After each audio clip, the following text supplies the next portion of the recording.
This is a car-to-car crash that is not required in any safety rating or regulation.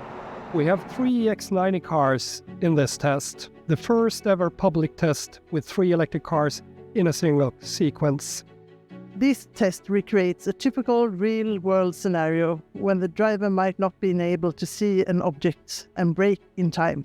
The first car runs at 50 kilometers an hour towards the second car, but managed to brake to full stop just in time, avoiding a collision entirely. The automatic emergency braking, also known as AEB, is an example of the preventive safety features thanks to EX90's advanced sensor set. Then the third car came towards the second car on the side at 55 kilometers per hour.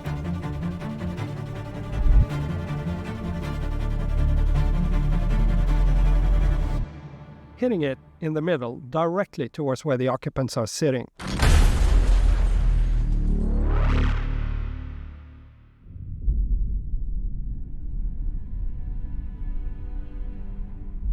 The car engaged its strong safety cage, and that helped transfer the loads while managed to deform and absorb the energy from this violent crash.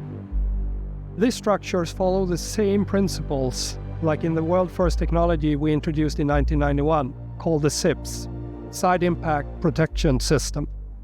And of course, the side airbags and inflatable curtains were also activated immediately at the impact, and that helps to protect the occupants. In the side impacted EX90, we had 3 crash test dummies, and in the EX90 exposed to a frontal crash, we also had 3 dummies. The energy in this crash test is about 30% higher than the most severe standardized side impact tests required today. There would have been no serious injuries, according to the data that we collected from these cars and the dummies.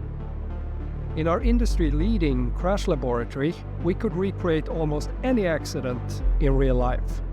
The test today is a great example on how we can cover a wider range of scenarios than what is required to achieve 5 stars in any rating. It is essential to meet our pioneering safety standard for safety in the real world, so we can create safer cars to better help protect people and accelerate to a future of 0 collisions.